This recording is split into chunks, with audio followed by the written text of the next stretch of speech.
जितने भी सनातन से जुड़े हुए मंदिर को तोड़कर मस्जिद बनाया, पुनः मुझको वापस चाहिए। अभी तो 3 पे बात कर रहे हैं ना, 30,000 लेंगे, डंके की चोट लेंगे। दुनिया की माई का लाल कोई रोक नहीं सकता है। अखिलेश जो हो चाहे क्या कह रहे हैं अखिलेश यादव? नहीं, अखिलेशुद्दीन नहीं यादव ना, अखिलेशुद्दीन। मैंने अखिलेशुद्दीन इसलिए कहा, किसी लोग सवाल उठा रहे हैं, बोले यार धर्म के नाम पर राजनीति कर रहे, विकास तो हो नहीं रहा, ये निजी कार्यक्रम होने चाहिए, इसको पूरी तरह चुनावी कार्यक्रम है। नहीं, मैं पूछना चाहता हूँ, यहाँ आप इसके पहले कब आए थे? मैं तो पहली बार आया। तब पहली बार आए तो आपको क्या पता? जहाँ पर आप खड़े थे यहाँ लात रखने की जगह नहीं थी। लात रखने की यहाँ जगह नहीं थी, जहाँ पर आप खड़े हो पैर रखने की जगह नहीं थी। आप बता रहे विकास नहीं हो रहा थी, ये कैसे दिख रहा है आपको?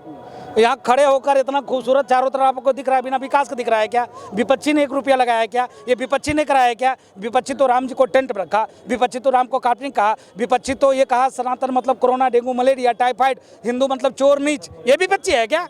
ये विपक्षी है क्या? यही धर्मनिरपेक्षता की बात है, ये पंथ निरपेक्षता की बात है, ये सेकुलरिज्म की बात है। एक कौम को गाली दो, सनातन को गाली दो, ये धर्मनिरपेक्षता है। ये विपक्षी मुद्दा भी है। विपक्षी का सर्वनाश हो चुका है, विपक्षी का पतन हो चुका है। विपक्षी रसातल में चला जाएगा। जो राम का नहीं वो किसी काम का नहीं, जो राम का, जो राष्ट्र का, वही हमारा। वो तो कह रहे हैं धोखा हिंदू धर्म, आप सुनते नहीं क्या? वो स्वामी प्रसाद मौर्य इतने सीनियर नेता है। तो धोखे से आप पैदा ले लिए क्या हिंदू धर्म में? आप अपने आप को बताओ, आप धोखा से पैदा लिए क्या? आपको कितना गुस्सा आ रही जब राजू दास ने कहा क्या धोखे से आप पैदा ले लिए हो? गुस्सा लग रही कि नहीं? आप इतने बता दो, लग रही कि नहीं? हाँ या ना में जवाब दो। वो तो बौद्ध बन गए, उस पे मत जाइए आप। ये मैंने आपको कहा कि आप धोखे से हिंदू धर्म पैदा लिए, गुस्सा लग रहा है कि नहीं? आप इतने बता दिए। मुझे तो गुस्सा लगेगा, क्यों नहीं लगेगा? यही बात, किसी के धर्म को गाली देना है कि छोटा करना है, बिल्कुल शोभा नहीं देता। इसीलिए मैं आपका नाम लिया, आपको पूछा, क्योंकि मैं आज तक किसी भी धर्म को गाली नहीं दिया।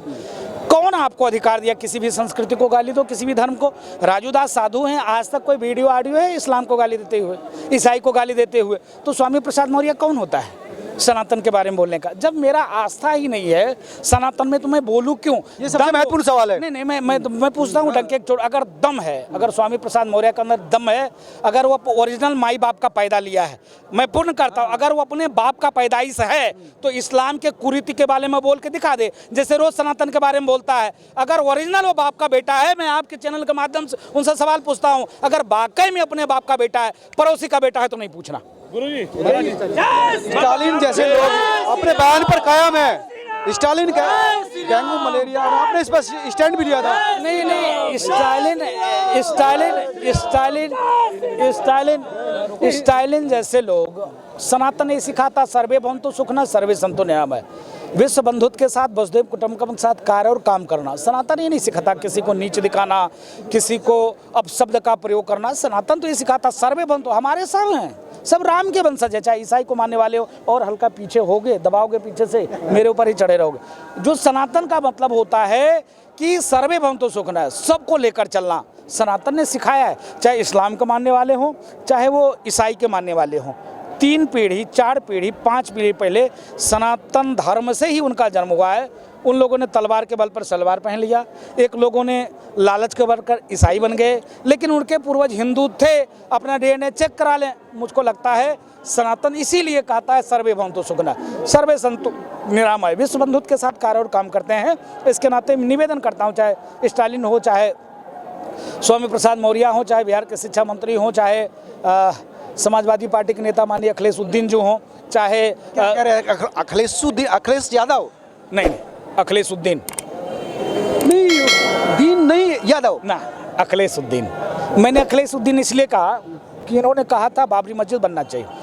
इनके लोगों ने राम भक्तों के ऊपर गोली चलवाई थी। इनके लोगों ने जिस प्रकार से सनातनियों को दबाने का प्रयास किया था, इसके नाते मैंने अखिलेशुद्दीन कहा। कई विपक्षी सवाल करें कि निजी विषय है धर्म, इसको इतना बड़ा करने का क्या है फायदा? नहीं, तो निजी विषय ही तो है। निजी विषय था, आप सनातन को गाली देते हो। मेरा निजी विषय है कि आस्था है, इसलिए मैं जय श्री राम बोल रहा हूँ। तो आप जब निजी, देश में संविधान का राज है, संविधान सबको अधिकार दिया है अपने अपने तरीके से पूजा पाठ करने के लिए। हम जबरदस्ती आपको बुलाया क्या? आप चिल्ला रहे थे न्योता नहीं दिया, न्योता नहीं दिया, तो मैंने आपको न्योता दे दिया। उसके बाद बोले मैं नहीं जाऊँगा, नहीं जाऊँगा, नहीं जाऊँगा। निजी ही विषय था, तब तो मैंने आपको नहीं बुलाया जबरदस्ती। बुलाया क्या? बुलाया क्या हो तुम? उन्हें लग रहा कहीं चुनाव का इफेक्ट ना आ जाए ना, धर्म चाहिए, पढ़ना चाहिए, चुनाव का इफेक्ट पड़ना चाहिए। जो राम को गाली दिया, राम को काल्पनिक किया, उसका तो सर्वनाश हो जाना चाहिए। मैं तो अभी कहता मोदी जी क्यों बुलाया इनको? तो बीच चौराहे पे खड़े लोगों को जो इस सेकुलरिज्म मुल्क में राम को गाली दे। जब पंथ निरपेक्ष हो, धर्म निरपेक्षता हो, वहाँ सनातन को गाली दिया जाए। सेकुलरिज्म का मतलब ये नहीं होता है टोपी पहनकर टोपी पहना देना, एक कौम के प्रति इस प्रकार का जो है दुर्भावना रखना। टोपी पहनकर टोपी पहन देना, इसका क्या मतलब है? टोपी पहनकर टोपी किसको पहनाई जा रही है? अरे टोपी, आखिर आप बताओ, मैं मुसलमान हूँ नहीं, मैं जो टोपी पहनकर जो अच्छा। नमाज पढ़ने लग जाऊँ, तो जब हम रोजा रहूँ तब तो नमाज पढ़ूँ। तो कहने का मतलब है नेता क्या कर रहे थे जब ये जा रहे थे किसी जगह, तो आज तक तो मैंने रोका नहीं, टोका नहीं, हमने सवाल नहीं किया। क्यों ये सवाल करने वाले मोदी जी से कौन होते हैं? अब तो राहुल भी हर मंदिर में जा रहा है, आपको पता ही है। उन्होंने कहा था मैं एक्सीडेंटल हिंदू हूँ, दुर्भाग्य से मैं इस सनातन में जन्म ले लिया। जब उनकी शासन सत्ता चली गई, जब हार गए, तब उनको डर हो गया कि नहीं, बिना सनातन के लिए चलेगा नहीं। एक समय हुआ करता था, वो कहते थे नौजवान मंदिर जाते हैं लड़की छेड़ने के लिए, आज ये समय आ गया कुर्ते के ऊपर से जनेऊ दिखाना पड़ रहा है। एक समय हुआ करता था तो कांग्रेस पार्टी के नेता मंदिर के विरोध में 16-16, 17-17 वकील खड़े कर देते थे। ये कहते थे जिस दिन प्राण प्रतिष्ठा महोत्सव, जिस दिन भूमि पूजन का कार्यक्रम था, काला तिरपाल पहनकर विपक्षी जो है सदन में चिल्ला रहा था। क्या तब राम तुम्हारे नहीं थे? राम तो सबके हैं। तो राम सबके हैं, तो ऐसा काम क्यों किया जो राम जी तुमको विपक्ष में बैठने लायक भी नहीं छोड़ा? आज कोई विपक्षी है बताओ? नहीं, वही तो है। ये बीजेपी राम को ले जा रही है, कह रही कि राम हमारे हैं। इसलिए तो तभी तो उनका नैया पार है, कुर्सी पे बैठे हैं।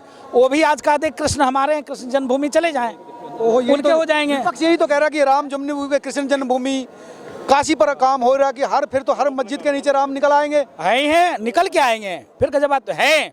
विदेशी आक्रांता ने आक्रमणकारी बलात्कारों, औरंगजेब कौन था? विदेशी आक्रमणकारी। बाबर कौन था? हुमायूं कौन था? अकबर कौन था? ये सारे विदेशी आक्रमणकारी थे। जितने भी सिद्ध प्रसिद्ध मंदिर थे उसको तोड़कर उन लोगों ने मस्जिद बनाया। इसके नाते सारे जितने भी सनातन से जुड़े हुए मंदिर को तोड़कर मस्जिद बनाया। पुनः मुझको वापस चाहिए। अभी तो 3 पे बात कर रहे हैं ना, 30,000 लेंगे, डंके की चोट पे लेंगे। दुनिया की माई का लाल कोई रोक नहीं सकता है। उन्होंने तलवार के नोक पर लिया, हम संविधान के बल पे लेंगे। हम कलम के बल पर 30,000 मंदिर लेने जा रहे हैं। आप चुनाव में भी कह रहे इफेक्ट जाएगा? चुनाव में इफेक्ट जाएगा, जो राम का नहीं, मेरे काम का नहीं, जो सनातन संस्कृति को मेरे काम का। धन्यवाद राजू दास जी। ये थे हनुमानगढ़ी के महंत राजू दास जी, जिनका कहना है कि चुनाव में इफेक्ट जरूर जाएगा, क्योंकि ये धर्म का विषय है और धर्म आस्था का विषय है। आप तमाम लोग क्या सोचते हैं जरूर बताएं। नमस्कार।